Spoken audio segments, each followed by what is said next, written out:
Hi there, Ramon from Memories, and we have. Sarah Devitt. Hi, Sarah. How are you doing today? I'm awesome. How are you? I'm doing great. Good. Do you want to walk us through your family situation with dementia and what the diagnosis was like for you and your loved one? Absolutely. I am taking care of my grandfather, my maternal grandfather, who was diagnosed with Alzheimer's in 2015.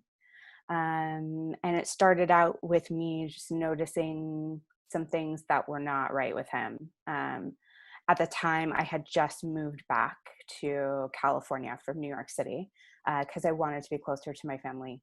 And I realized that he wasn't engaging with his life the way he used to. He used to garden all the time.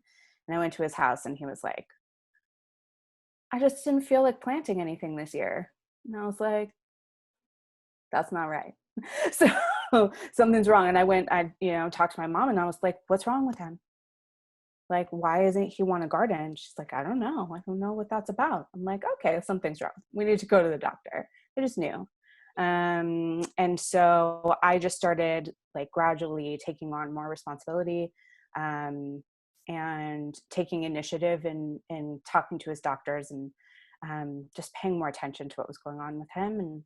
And one of his neighbors had contacted me and said, we're just noticing some things about your grandfather that are really concerning, and we're just wondering if anybody's taking care of him. And I was like, well, I will take care of him, even though I lived 3 hours away. I started going back and forth. I was working full time and I was in school studying holistic nutrition. But I also added in on weekends going up and spending some more time with him and trying to figure out what was going on. And discovered that he was like spending money on stuff that he shouldn't be spending money on. And he started asking me to help him figure things out. And so I became his advocate. I was able to become his power of attorney and make arrangements for his long-term well-being, and help him, be a little more accountable as far as finances and going to doctor's appointments and stuff. And in the beginning, he was doing okay on his own. We wanted him to be independent for as long as possible, but he was not being super truthful about not driving his car and still struggling with like giving people money when he shouldn't. So I was having to take on more and more. And finally, it became really clear that he couldn't live alone anymore. And so after exploring a lot of different avenues, we ended up relocating. My partner and I left our jobs and the town we were living in and packed up my grandpa, and I sold his house, and we all relocated to Fresno, California, because the cost of living is cheaper here than in most of the rest of the state. And because it was close to a VA hospital. He's a Air Force veteran. Oh, wow. And so we're super blessed to be able to access his benefits from serving in the military, which is, for us, the only way that this is possible to Wow. take care of him. That's amazing. I'm just so, I guess, blown away by the fact that you were juggling so much. I mean, to commute Oh, this on top of yeah. school, on top of work. What was Hmm. that period of time like emotionally for you? It was scary. It was scary. There were several instances where things would happen, and I wasn't close. It was a 3-hour drive away, so I was constantly nervous, that something would happen and I wouldn't be able to get there in time. And there were a couple of instances where that was the case. There was a forest fire um, Goodness. in 2017. There was a huge wildfire in Sonoma County where he was living, and the fire line was a mile and a half from his house, and so he needed to be evacuated. And I couldn't get to him. He needed to get out immediately, and my mom wasn't able to drive to get him. she has a lot of other health problems as well. So um, I had to call on friends who were incredible blessings, and they got him out just in time and took him to my mom's house. And his house ultimately was safe. They were able to stop the fire line, but not being able to get there to get him out was just so terrifying and exhausting. And it was always kind of a struggle to focus on other things. Getting my certificate in nutrition was completely motivated by his diagnosis. I wanted to help him clinically, from a place of knowledge and respect, and so that was a motivator. But I spent a lot of time being exhausted and anxious, and I cried a lot, a lot. Wow. Well, at first, I'm just so incredibly grateful that you had friends that you were able to call and to get him out safely, and that his house ended up being okay. I mean, it Yeah, just really thank you. shows you. My mom always says like true friends are more valuable than money, so I'm so grateful Man, too. I have such a, like, it's like with kids, right? They say it takes a village.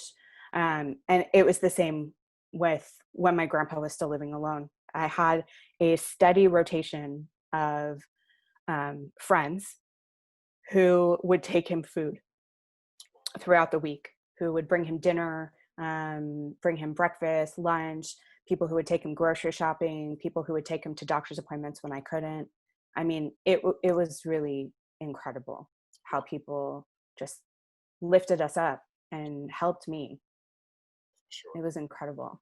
Yeah. Sure. Well, I'm really grateful that you had that support system because from these caregiver interviews, I've heard that quite a few people who have the support system, it just really makes all the difference in the caregiving experience for sure.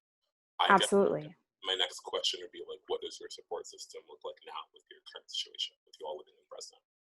Yeah. So because we relocated to a new community, at the time when we moved here, one of my closest friends uh, lived down the street from me. And that was such a blessing to be able to find a house in her neighborhood so that I knew I had, somebody I could rely on, somebody who had an extra house key if we needed it, or, just somebody who could pop over, or I could, easily go there. And so that was really a blessing. Since then, she has moved away for another job. And it's been hard, honestly, to develop a local community because of the requirements of being a full-time caregiver. I don't get out a lot. So, I'm in my 40s. So as we get older, it's harder to make friends. And also, I have my village all over, located kind of all over the world. And so thank God for technology. I'm able to connect with people, on Zoom and social media and stuff like that. But having a local community is something that I'm still working on, For you sure. know? Yeah, I just kind of want to lean into this technology conversation a little because Yeah, I think, especially now during a global pandemic, a lot of people would really, especially caregivers, would benefit from, I guess, how do you take advantage of the online community and make sure you're still feeling supported even if you don't have people locally? And feel for free to sure. suggest this to caregivers who may be watching and who may not have that local support system as well. Yeah. So, one of the tools that the Alzheimer's Association has is they have caregiver support groups. So when we first moved here, I was attending those pretty regularly. Now, obviously, because of the pandemic, not able to attend them physically. They are doing them virtually, which is great. And so that's a resource. But, tapping into um, social media and technology has been so necessary, obviously, for support and for resources. Doing telehealth visits with his doctors and our own. As caregivers during this time, we are quarantined just as heavily as he is to keep him safe. So we're also, I go out, once a week to go to the farmer's market, And other than that, we really try to stick to staying socially distanced and trying to reduce our contact with the outside world as much as possible, which is hard. It's hard on all of us. But, using apps like Marco Polo and, connecting with other caregivers through Instagram and Twitter and other places where, we all find, through hashtags, we all find each other in one way or another. And I found that I've actually built an incredible community through my online community, who I hope to meet someday in real life, because there's no substitute for that. But I'm super grateful for technology. It's also been great. My grandfather's brother is also alive. They're the last two surviving siblings of 5. Okay. And they both have Alzheimer's. Oh, wow. Yeah. So, and his brother is in New York State, and he's in a facility. So family members have been connecting us with him through FaceTime, and they love it. They love seeing each other. They can't totally understand what this weird thing is that they're, they're baffled by it. They think it's amazing. And they, ask the same question of each other, screaming, "When are you coming to visit me?" It's really adorable. But also such a beautiful thing that they can connect with each other, that there's still this connection between brothers through technology, which is Amazing. invaluable. Yeah. For sure. Yeah. That's really big. I mean, it's unfortunate that they both have Alzheimer's, but the way that they've been able to still connect and maintain that relationship despite the kilometers of separation is truly, it's amazing, especially at a time like this. Yeah. I'm sure they're incredibly happy to at least have each other. They're always so happy to see each other. I don't think, I know that my grandfather, when he doesn't see his brother on the screen, thinks that all of his family doesn't exist anymore. He thinks that everyone's passed away. He doesn't totally understand what my relationship to him is at this point. But he, thank goodness, still knows that I'm his primary person. That I'm the one he can trust. I'm the one who's taking care of him. He just doesn't know why. I guess I'd like to lean into how your relationship with your grandfather has changed throughout this experience with caregiving. Yeah. I imagine, based on your initial reaction to the situation, I imagine you guys were really, really, really close before, because you're going to take that initiative in his healthcare in the early stages.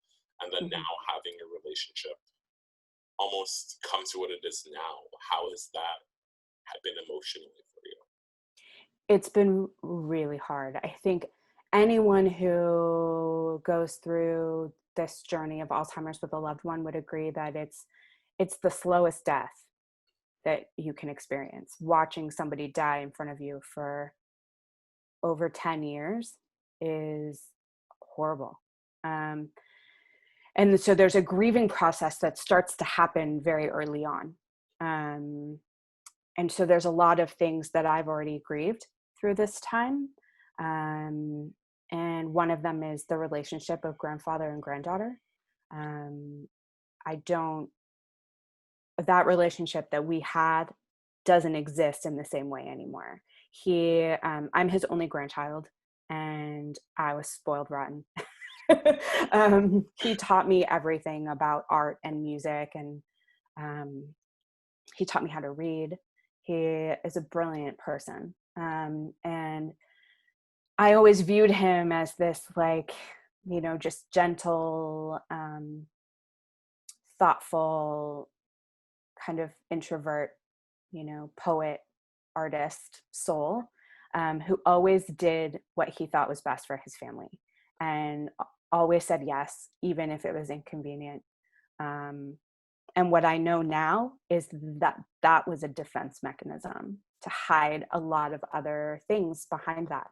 And as the brain starts to lose its ability to keep those defenses up, I'm learning about him in a very different way. And it can be really hard. I've had some really difficult realizations about him as a man and as a human and person, about how he views the world, that have made me deeply sad. And some people have said, oh, that's the disease, that's not him. But I know it's him. It's the disease that's attacking the things he put in place to cover those things up. But it doesn't make me love him or respect him less. I just understand him a lot more.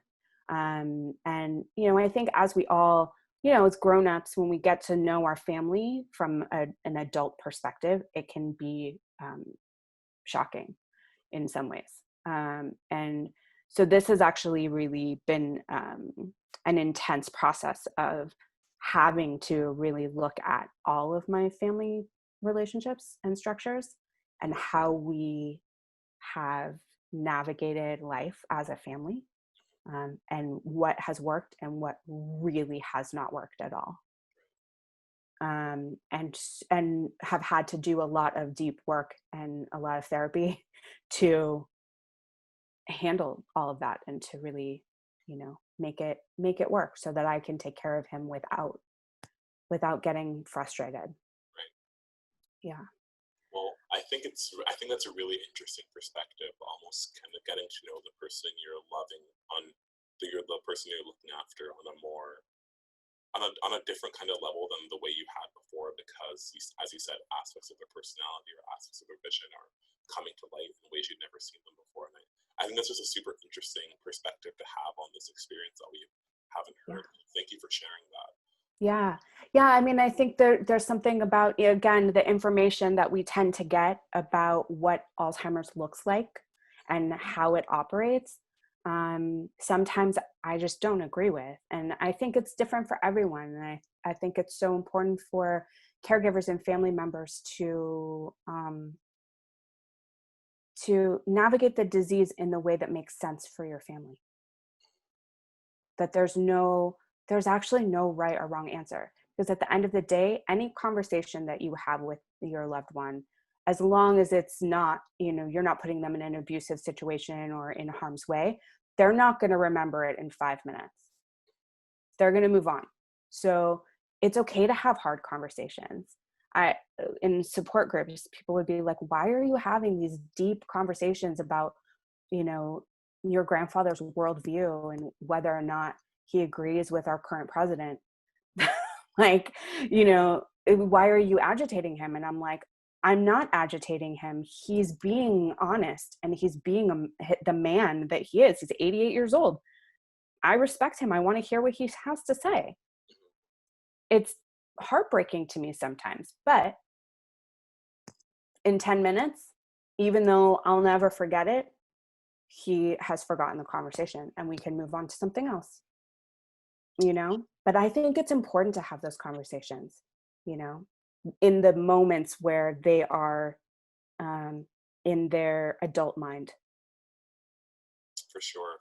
Yeah. I think that's that's a super interesting perspective, getting to know them and their values in a way that you never got to before the disease.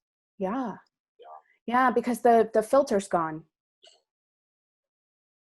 They can't keep up the filter anymore. That part of the brain does not work anymore. So, which can be really scary. My grandfather's white. And, there have been some moments of, he referred to me as the help. And I was like, okay. Okay. I'm going to really work on not taking that personally and consider the context of where he grew up. He grew up in upstate New York. He was actually raised to be quite open-minded, considering. And so I'm grateful for that. And he has always accepted me and anyone of color in our family with just so much love and no hint of prejudice or otherness. I've never felt that from him ever. So it was definitely like a whoa. But Right. I think it's just the product of his time. You know, I mean, he was born in 31. So to refer to a person of color in a seemingly service position as the help is not out of context for how he grew up. But in 2020, it's hard for us to hear Very hard. and not feel a certain kind of way about it. Right. Yeah, for sure. These are very different times, but I get it. That's a very mature perspective to have, recognizing that he is from a different time, and when he was young, these were a couple more acceptable practices. But I imagine Mhm. that still hearing that from someone who's almost a role model to you was still very painful. So, Absolutely. I have to pause for 1 second because our caregiver's here. I can And pause this thing. Yeah, take your time great, yeah, I'm just gonna go let him in real quick. I'll be right back. for sure. Yeah, and I thought that's a super mature perspective to have on that sort of situation when your loved one says things that may be hurtful or you can Yeah. take it personally. So I guess my next question to you would be the advice you have to caregivers who may be watching about when their loved one says things that you may be personally offended by or may upset you. How do you react and control yourself and maintain a level head and continue to support them? I think that it's a challenge. My the number one thing that I always do my best to approach everything with is compassion, for him and for myself. Um, I have had moments where I've raised my voice. I've had moments where my frustration has bubbled up, um, and I haven't been able to, like, not react in the moment. It's inevitable. We're exhausted. The biggest thing I can say is seek support, whether in a support group or privately. Therapy is required for caregivers. That is the main thing, um, the main tool that I've found that helps me be able to process what I'm feeling in a setting that is appropriate to hold it. And because I know that I have an outlet for those feelings and those emotions, it allows me to take a breath and to take a step back and say, okay, wow, we need to redirect this conversation. Or wow, he just called me the help. Okay, I'm gonna get him situated, and then I'm gonna take a step out into the backyard and take a couple of deep breaths. Having an outlet that is healthy, that isn't found at the bottom of a bottle of wine. Yeah. A glass of wine now and then is definitely a helpful thing too, if you can safely indulge. So I mean, I think that there's no one thing that you can do, and there's no quick or easy way to handle those situations. But having a support system, having somebody who can hold that space for you to listen, um, and just without judgment, and say, like, so that you can say that was not okay, and have somebody hear it who can hear it, and can understand why it wasn't an okay situation. But the reality is, I think, we're all going to lose our cool at some point. It happens. But again, those moments are short. They're always short because it happens, and then you can redirect it and move on, and learn from it, to not let the situation get to that point again. And I do want to echo that, because we are all humans, and this is a very difficult situation to be in. So if you Mhm. overreact, or if you get a little angry, if you get a little upset, like that doesn't mean you're any less of a caregiver. That doesn't mean you love the person any less. It's just a natural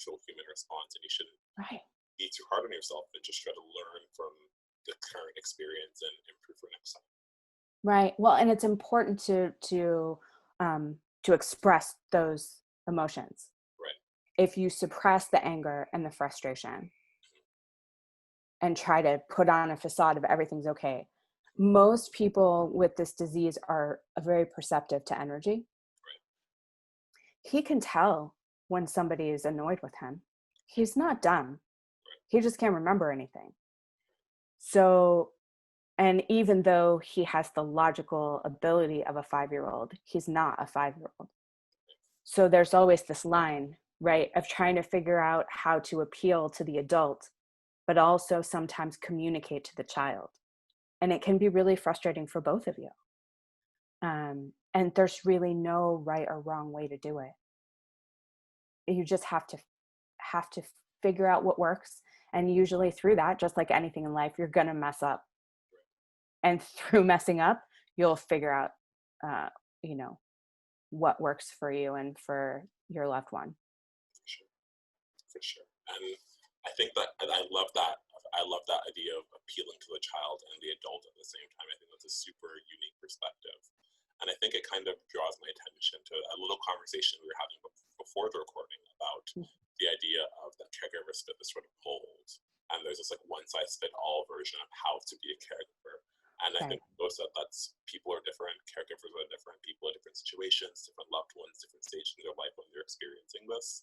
So I Yeah. guess my next question to you would be, now that you've been a caregiver for about 5 years, um, Yeah. what do you think the biggest misconceptions people have about caregivers are? Oh, that we have everything figured out. That we're strong. Um, that we also that we're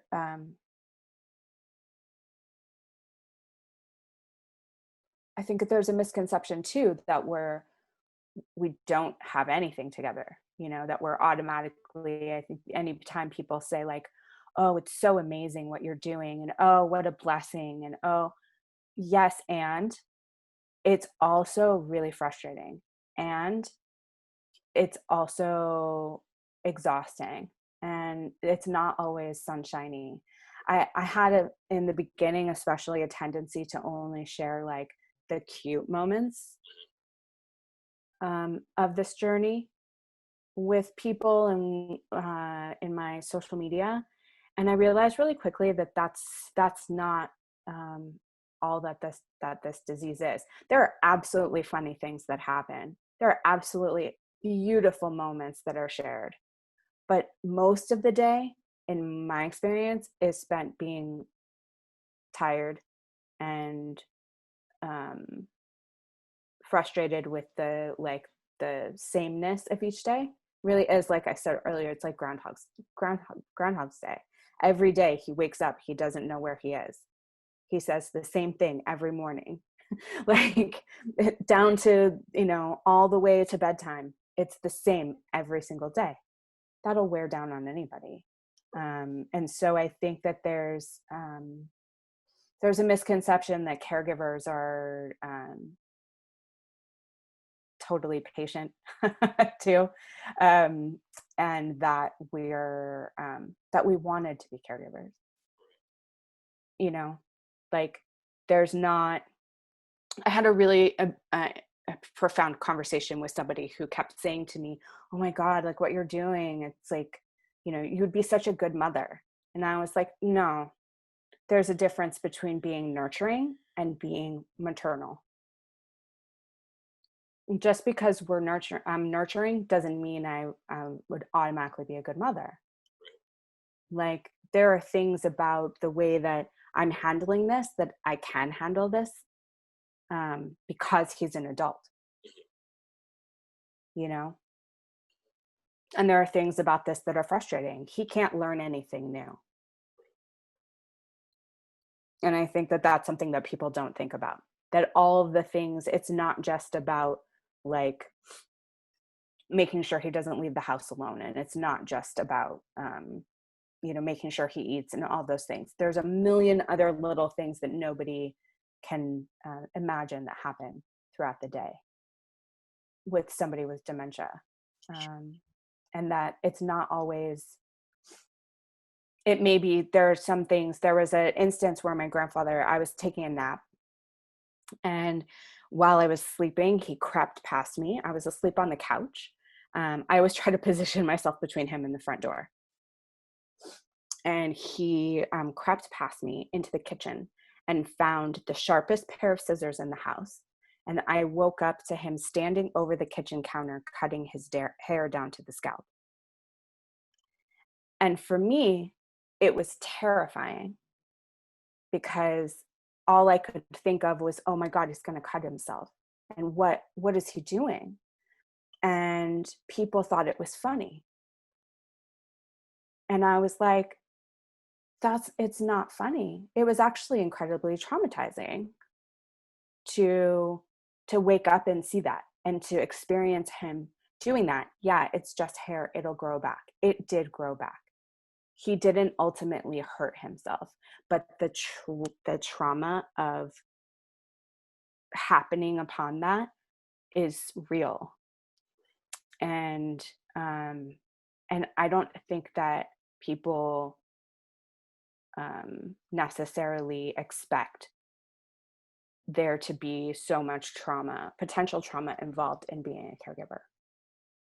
Like things that happen that they can forget, but we won't, that have like a real visceral effect on us emotionally and mentally. Sure. And I think I just want to transition into a bit more of a conversation of how this experience has affected you.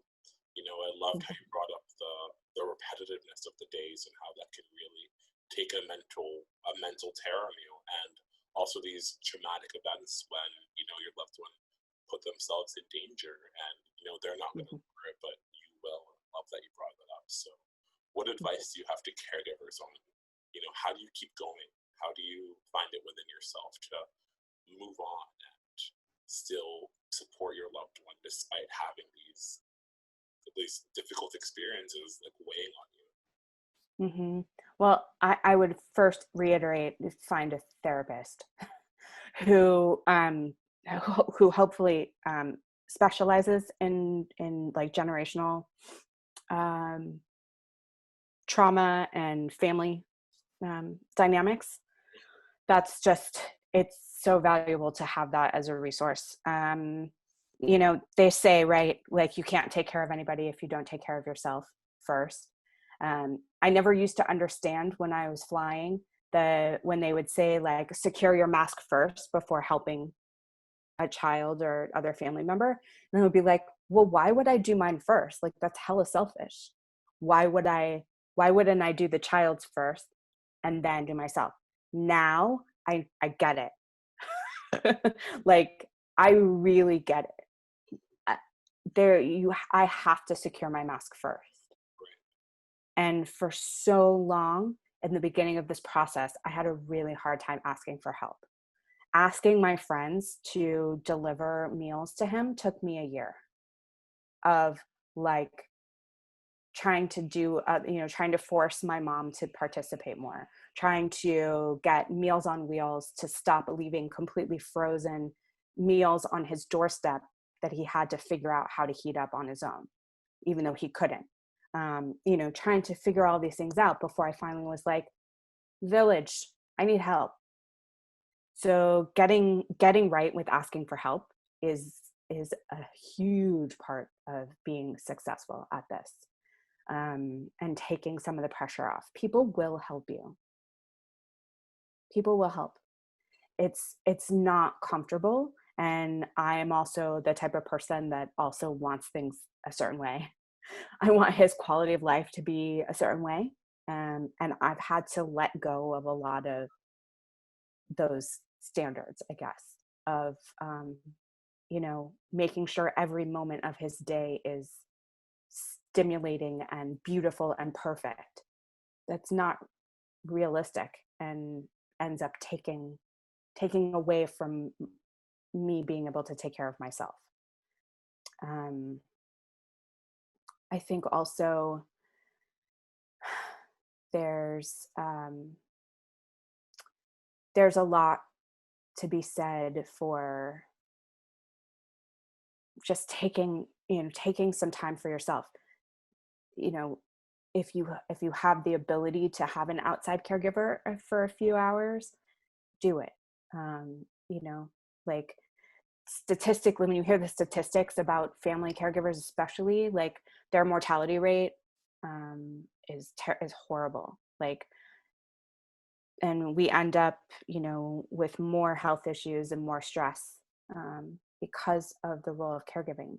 And so much of it is because we don't ask for help or we don't access the resources in our communities. And those resources are not 100%. We have a long way to go in memory care as a community and as a country and society. But they are out there, and we should all be using every single one of them. There's no shame in that game. Ask for all the help.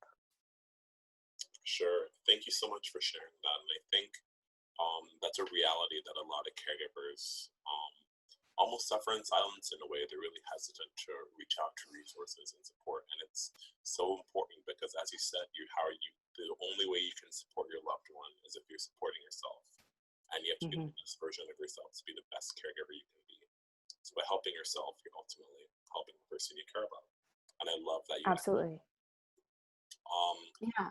And I think it's, it's not always convenient to schedule that doctor's appointment. It's not always convenient to go on a date with your partner. It's not always convenient. Like there was a lot of times, especially in the beginning of this process, where I was putting off things for my own health and for my own well-being, because I was like, well, I can't do that. I have to be here with him. That's not, that's ultimately not going to work. Sure. It's not sustainable. For sure. I was just thinking that sustainability is key because you're in this for the long haul and you're a caregiver, but your life doesn't stop. You still have, you still have things going on. You still need to make sure you're doing those things so you can be fulfilled and be happy, because that's the only way you can be the best caregiver you can be. But it's hard. Right. Unbelievably hard. Well, and I think just being realistic, in the beginning, I was like, we're never putting him in a facility. I'm going to take care of him for as long as this takes, until his last breath. And, he wouldn't thrive in a facility setting. And a year into him living with us, I was like, I'm going to need to see some paperwork. I just need to know what my options are, because you just don't know. Like there's stages of it, just like there's stages of the disease, there's stages of caregiving. As they progress or regress, it gets harder and harder. And you have to constantly check in with yourself to see what you can handle. And it's okay to have like hard limits on what you're willing to do. It's just as much about their dignity as it is your boundaries. Like it's still okay to have boundaries and be a caregiver. There are things that I, of course, have said, and I've already like crossed the threshold.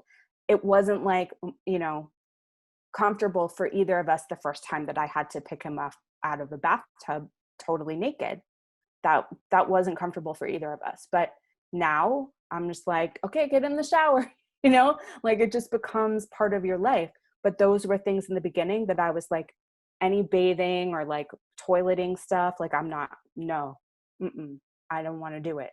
The first time he had an incontinence issue, it was awful, but we dealt with it and we went through it, and we keep dealing with it, but it's okay if like you don't want to change diapers, if that's like, if you have a gag reflex that like will not let you deal with a poopy diaper, that's okay. It's gross. Like, and it's gonna happen a lot. So knowing that if you have a back problem and you get to a point in their care where they can't get out of bed without help, or they're totally immobile, if you can't do it, then you need to take a look at that. Don't hurt yourself further. just because you feel like you have to keep taking care of that person. Maybe you need to find another way. Maybe you need to have somebody help you in home, or maybe they need to be in a facility. Those are questions that I think we all have to keep asking ourselves all the time. What is best for both of us? What is best for our loved one and for us as caregivers? For sure. Because my quality of life is just as important as his. Sure. And I just want to thank you for being so real, because I feel like these sort of perspectives are not really shared on social media. It's, as you said, it's fun, it's the high points, but these difficult conversations with ourselves, these difficult experiences, they're real, and they're a real aspect of caregiving, and they're a real aspect of caregiving for everyone. And it's important that Yeah. we're having these difficult conversations, because, as you said, caregiver health is just as important. Absolutely. When it comes to sharing your story, I know you're super active on your social nutrition. So if you want to maybe tell us about that and what kind of compelled you to start sharing this journey with people on Instagram. Yeah. So, as I had mentioned before, part of my motivation for becoming a nutritionist was because I didn't want him to be another just statistic. If possible, I wanted to prolong his quality of life for as much as possible. And there's been so much research about how diet affects brain function and brain health. And so it became just such a huge focus for me of my study. And I knew that I could help him stay independent longer, to stay mobile longer, if I just, was able to support him nutritionally. And through that, I started sharing a little bit more about what that was like, and also started sharing about the realities of being a caregiver and this need for self-care to in order to take care of somebody else. And it became just part of my reality. Like, it doesn't feel like great to me to be like, here's a recipe for blueberry muffins, when I haven't been able to do anything but make sure that he's fed and maybe brush my teeth, maybe not. So, like, I'm not going to sit here and talk about the latest kale salad that I tried, because it's not real life. And so I just really wanted to share these real moments, good and bad, of what it's been like to support him. We all in our family come from a place of deep appreciation for food. And he lights up when he eats certain things, and it's so great to see him still have a healthy appetite. I've had to adjust the way he eats as his disease progresses, and that's been hard for both of us, but we're in a good spot right now. So it's nice to also just share. I've realized that, like, the people, my followers and my family and friends who I connect with so much on social media, it's also a way for them to check in with him, to like know how he's doing, and to know that how I'm doing. And so I just, sometimes I wish I shared a little bit more about him, but I try to keep a balance, with especially like with my Instagram community. I try to keep a kind of balance with everything that I'm doing,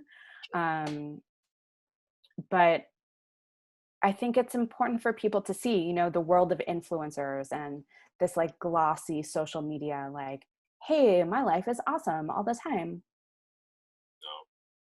No. Yeah, No, it's not. It's not. Okay. Like, I don't have a lot of bandwidth for that. So it's important for me to just hold that in integrity, and to say, like, there are lots of good things that I'm grateful for, and I feel super blessed, but here's also the reality. And I think it's always good for people to be able to connect with a human experience, and as a reminder that, like, you don't always know what somebody else is dealing with. For sure. And that it's important not to even just judge people on what they choose to share on their social media. For sure. Am I gonna like share his latest poop explosion that I'm cleaning up? Probably not. Just that maybe crosses the line, but there's also a lot of other like real life lessons that I think are valuable for people to know. For sure. And not just caregivers, like a lot of these skills Right. are applicable to anyone in all stages of life, no matter what they're going through. So thank you for being so. Absolutely. For sure. Yeah. Well, and I think because it's something, look, right, 1 in 5 people gets diagnosed with Alzheimer's every day. Like, my generation, I'm in my early 40s, my generation, we still don't know where we're headed. But our parents, a lot of our parents and our grandparents have been or are being diagnosed with this disease. And we could also be a pretty hard hit generation as well, So I think it's also too, like, educating people on being healthier and eating better and, having a better relationship with the environment and thinking about what we put into our bodies and,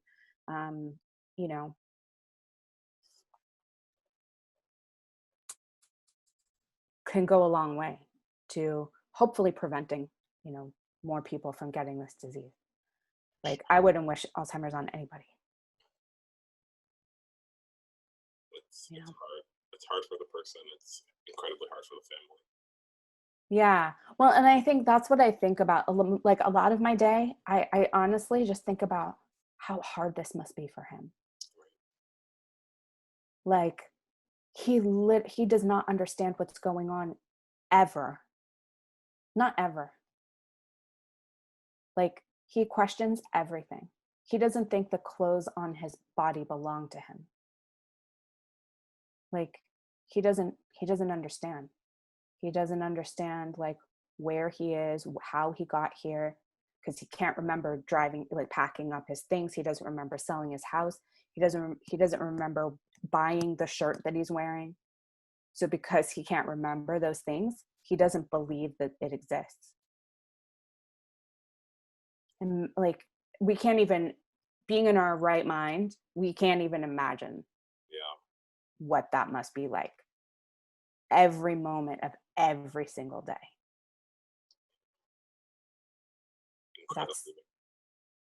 That's horrible. For years, I mean, and it's like, we're going on, he was diagnosed 5 years ago, but it's been going on longer, so it's crazy. That's crazy to see. Well, thank you so much for sharing your story and being so real in this interview. I really, really enjoyed speaking with you because I like that you shine. Me too. Thank you. I really like that you shine some perspectives on caregiving that are difficult to talk about, but are almost more important to talk about than the high points and the funny points. So thank you for being so open and honest and real. And I know you're super real on your Instagram as well. So if anyone watches this video and is inspired by your story, where can they find you? You can find me on Instagram at soulful.nutrition. And also on Facebook, I have a Soulful Nutrition page as well. And my website, which is soulfulnutrition.us. Awesome. So Soulful Nutrition on website, Facebook, and Instagram for anyone looking to learn more about your amazing story. Thanks. Okay, well, thank you so much for being with us today, and thank you guys for watching this video, and stay tuned next week for our next Caregiver Spotlight.